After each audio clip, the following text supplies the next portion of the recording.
Servus Freunde, willkommen zum neuen Video. Im heutigen Video soll es sich mal um das Thema quietschende Scheibenbremse drehen. Das war eine sehr häufig gestellte Frage bei mir auf YouTube und Instagram. Das kann wirklich nervig sein. Es kennt jeder dieses Problem mit der quietschenden Scheibenbremse und wir wollen uns das heute in dem Video mal genauer anschauen. Viel Spaß mit dem Video.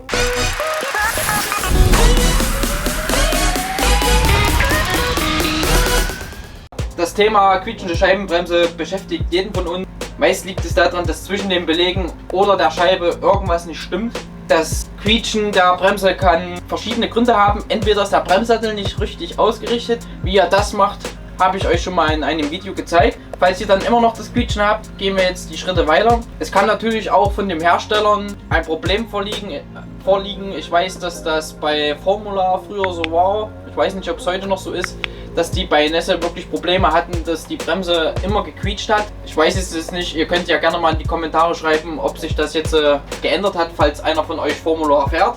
Bei der Magura MT7 ist das Problem durch die 4 einzelnen Belege, dass die Bremse ab und zu mal schleift und dadurch auch quietschen kann. Das habe ich behoben, indem ich die MT5 Belege eingebaut habe. Das heißt, die Belege, die zusammen sind. Dadurch konnte ich das Problem beheben. Oder es ist einfach beim Entlüften passiert, dass Öl auf die Bremsscheibe oder die Bremsbeläge gekommen ist. Das ist der häufigste Grund dafür, warum die Bremse quietscht, und wie ihr das beheben könnt, zeige ich euch jetzt. Worüber man sich klar sein sollte, ist, wenn all diese Schritte nichts bewirken, dann hilft wirklich nur Bremsscheibe und Belege tauschen. Ich bin da ein sehr großer Freund davon. Es bringt nichts, okay, ich sage, ich tausche jetzt nur die Bremsbeläge und habe trotzdem Öl noch auf der Scheibe und versaue mir gleich meine neuen Bremsbeläge. Deswegen einfach einmal durchwechseln, das kostet auch nicht Unmengen an Geld und ihr habt auf alle Fälle dieses nervige Problem behoben. Wie ihr das alles behebt, zeige ich euch jetzt an meinem Vorderrad. Dasselbe braucht ihr einfach nur auf das Hinterrad übertragen. Das brauche ich euch ja jetzt nicht doppelt zu zeigen, deswegen baue ich nur jetzt das Vorderrad aus und ihr übertragt das dann einfach auf das Hinterrad. Als allererstes, wie gesagt, bauen wir das Vorderrad einfach aus. Hier, Schnellspanner öffnen, Achse herausdrehen und das Laufrad herausnehmen. Stellen es hier erstmal zur Seite. Jetzt können wir uns erstmal die Bremsscheibe an sich gutachten. Wir fassen hier mal vorsichtig lang, ob sich da Öl eventuell drauf befindet.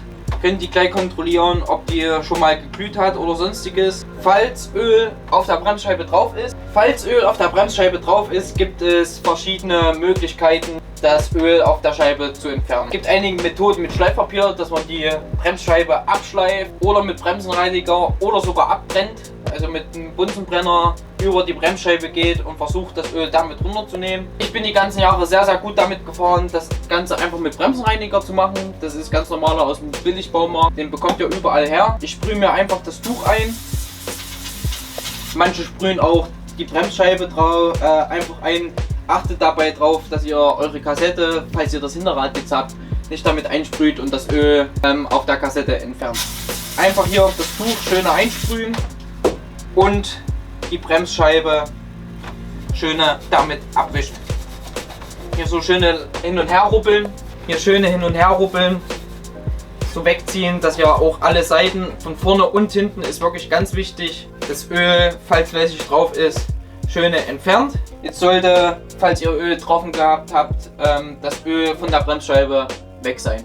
Als nächstes kümmern wir uns um den Bremssattel und die Bremsbeläge. Das heißt, wir bauen die Bremsbeläge aus unserem Bremssattel aus. Da müsst ihr schauen, was ihr für eine Bremse verbaut habt. Manchmal habt ihr Splinte drin, die ihr rausdrehen müsst. Oder klackt die einfach nach oben raus oder schiebt sie nach unten raus. Bei mir muss ich die MT5 Belege nach unten rausschieben. Ich gehe jetzt einfach hierher und schiebe meine Bremsbeläge nach unten raus. Einfach hier die Bremsbeläge rausnehmen. Zack, und könnt ihr euch erstmal schöne anschauen. Jetzt könnt ihr gleich kontrollieren, ob eure Bremsbeläge noch genug Masse oder beziehungsweise genug Material haben. Sollten mindestens noch 0,5 mm auf den Belegen drauf sein, damit ihr ordentlich bremsen könnt. Das ist bei mir der Fall. Dabei könnt ihr gleichzeitig schauen, ob eure Bremsbeläge ein bisschen verglast sind. Das merkt ihr daran oder seht ihr daran, dass die Bremsbeläge so leicht glänzend sind, wenn ihr sie ein bisschen ins Licht haltet. Das ist bei mir auch nicht wirklich der Fall. Falls das bei euch der Fall ist, einfach ein bisschen Schnörkelpapier bzw. Schleifpapier so 105er nehmen und da einfach mal so ein bisschen vorsichtig drüber schleifen. Auch mit den Bremsbelägen gibt es wieder verschiedene Möglichkeiten. Auch hier entweder mit Bremsenreiniger einfach abreiben, aber hier nicht vollkommen draufsprühen wie blöde, sondern auch wie gesagt mit dem Tuch einfach schön drüber rubbeln. Das Öl, was eventuell drauf gekommen ist, entfernen oder den Dreck. Dann auch hier entweder mit dem Bunsenbrenner abbrennen oder sogar im Wasser kochen. Das mit dem Wasser kochen habe ich noch nicht probiert. Vielleicht hat das ja mal einer von euch probiert.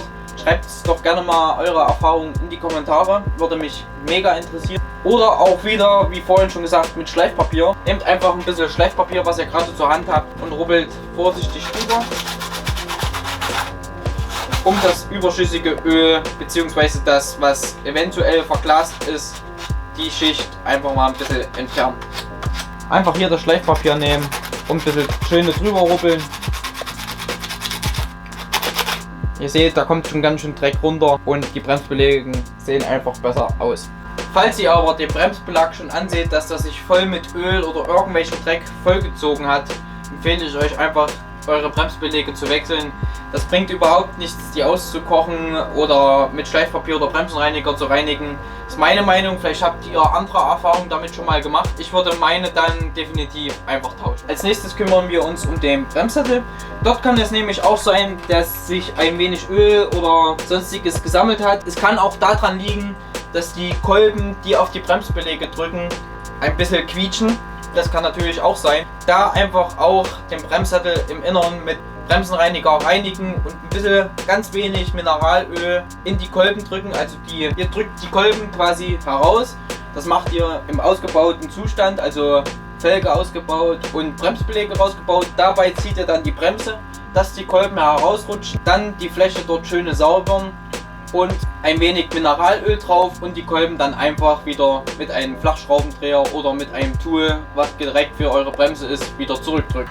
Wie gesagt, wenn ihr den Bremssattel reinigen wollt, auch hier einfach mit dem Tuch erst die Kolben rausdrücken, dann das Tuch vorsichtig durchfädeln und hier unten schöne die Kolben und den Bremssattel einfach schön reinigen. Ihr könnt auch gleich mal außen reinigen, falls ihr wirklich beim Entlüften Öl drauf bekommen habt, dann setzt sich das hier überall ab und könnt ihr gleichzeitig damit entfernen. Wenn ihr all diese Dinge erledigt habt, könnt ihr eure Bremsbeläge und eure Felge wieder einbauen. Achtet darauf, falls ihr euren Bremssattel gereinigt habt, die Kolben wieder zurückzudrücken.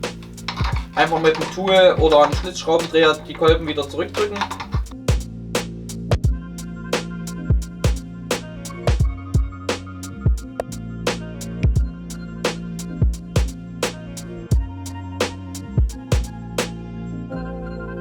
Falls jetzt euch eure Bremse schleift, wie gesagt, Bremssattel ausrichten.